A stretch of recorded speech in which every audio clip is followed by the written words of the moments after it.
মলয়বাবু আস্তে করে বললেন, ফোনটা কাটলে কেন? সরলা দেবী আগের থেকে গলায় একটু জোর এনে বললেন, বৌমা আপিস বেরোচ্ছিল, টিফিনটা দিলাম। মলয়বাবু বললেন, ও তাই গলায় এত জোর? তখন সরলা দেবী বললেন, এই বয়সে প্রেম করতে লজ্জা লাগে না? মলয়বাবু একটু মজা করে বললেন, এই বয়সে প্রেম করতে ভালোই লাগে বলো। সরলা দেবী লজ্জায় লাল হয়ে যাচ্ছেন। ফোনের ওপার থেকে মলয়বাবু বেশ বুঝতে পারছেন সেটা। এই লজ্জায় লাল মুখটা দেখতে বড্ড ভালোবাসতেন মলয়বাবু। সরলা দেবী অল্প বয়সের কথায় কথায় লজ্জা পেতেন। 14 বছরের ছোট ছিলেন সরলা দেবী মলয়বাবুর থেকে। বাচ্চা বউ আদরে আবদারে বুকে আগলে রাখতেন। মলয়বাবু খেয়াল করলেন ওপাশে সরলা দেবী চুপ। কি গো, শুনছ? সরলা দেবী বললেন, মলয়বাবু বললেন, চুপ কেন? সরলা দেবী আলতো করে বললেন, রান্না করছি তো, কানে ফোন দিয়েই রান্না করছি। এক্ষুনি দিদিভাই আসবে স্কুল থেকে, এসেই খিদে পেয়ে যায় ওর। একটা দীর্ঘশ্বাস ফেললে মলয়বাবু বললেন, কত খাটনি হয় তোমার না? সরলা দেবীর গলায় আদর এনে বললেন, তুমি ফোন করলেই সব ক্লান্তি চলে যায়। আর রান্না করতে ভালোই লাগে। আরো ভালো লাগে যখন ওরা খেতে বসে থালা চাটে। আজ 3 দিন হলো বুকে বড্ড ব্যথা, রাতে ঘুষঘুষে জ্বর আসে। কিচ্ছু কাজ করতে ইচ্ছে করে না, কিন্তু করতেই হবে। কেউ জোর করেনি, সরলা দেবী নিজের থেকেই করেন। ডালটা নামিয়ে কড়া বসালেন মাছের ঝোল করবেন বলে। এইটুকুতেই হাঁপিয়ে যাচ্ছেন, আর কানে চেপে কথাও বলতে পারছেন না। তাই বললেন, শোনো না, ফোনটা রাখি, তুমি ওষুধগুলো ঠিকঠাক খেও। ওষুধ শেষ হওয়ার আগেই ছোট খোকাকে বলো, নিজের যত্ন নিও। ফোনটা রেখে চেয়ারে এসে বসে পড়লেন মলয়বাবু। মাস 8 আগে স্ট্রোক হলে সেই সুযোগ নিয়ে ছেলেগুলো ভাগ করে নিল দুজনকে। একসাথে দুজনকে রাখা সম্ভব নয় ওদের। বড় ছেলের বউ চাকরি করে, 8 বছরের মেয়ে আছে, তাই মাকে ওদের চাই। আর বোকা মা সেই আবদার ফেলতে পারেনি। আর ছোটটার সদ্য বিয়ে হয়েছে,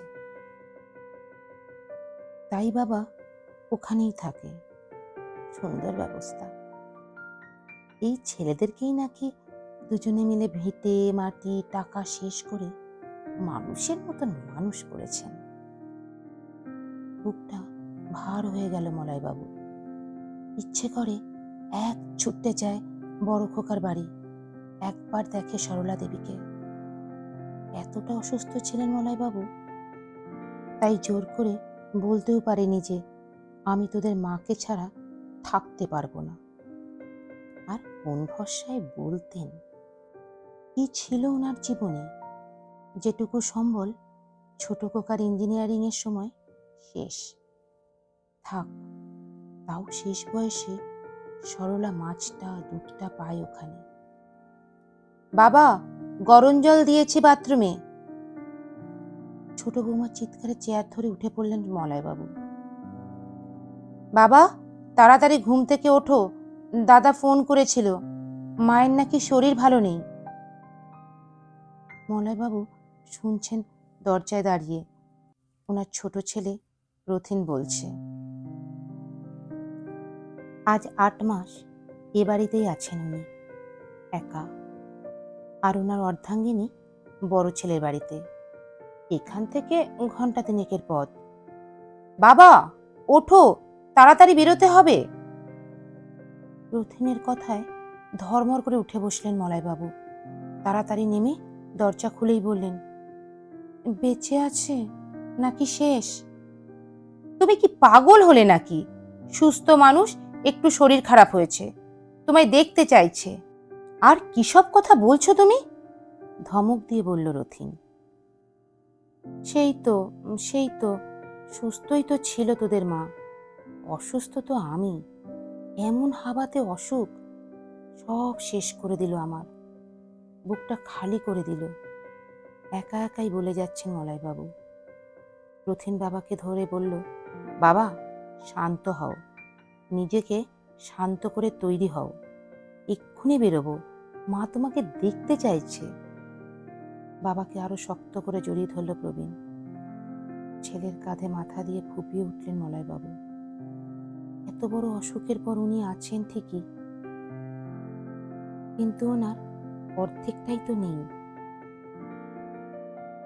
যতীনের বাড়ি ঢুকতেই মলয়বাবুর নাকে ধূপকাঠির গন্ধ আসলো। উনি বুঝে গেলেন সবটাই।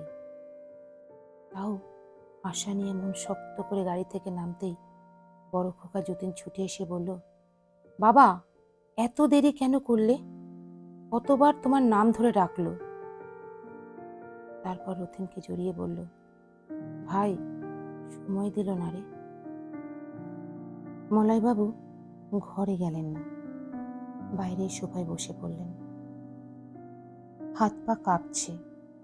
ওখান থেকে মুখ বাড়িয়ে দেখলেন এক মাথা সিঁদুরে লাল শাড়িতে নতুন বউ লাগছে সরলাকে।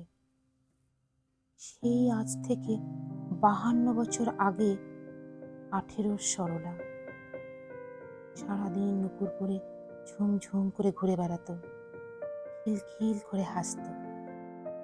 কানে চাপা দিলেন মলয়বাবু, চোখ বন্ধ করে আছেন।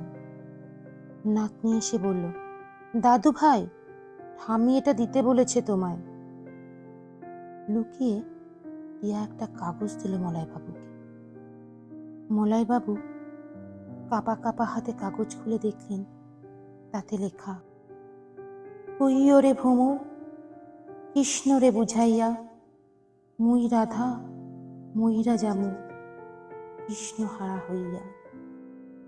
কলমে অনিন্দিতা মুখার্জি সাহা, কণ্ঠে সঞ্চারী রায়, মিউজিকে শুভ্রা পাল। আমার গল্প পাঠটি শোনার জন্য আপনাদের অনেক অনেক ধন্যবাদ। যদি ভালো লাগে বন্ধু বান্ধব আত্মীয় স্বজন সবাইকে শেয়ার করবেন আর কমেন্ট করে জানাবেন কেমন লাগলো। আর অনুরোধ রইল আমার চ্যানেলটিকে সাবস্ক্রাইব করার।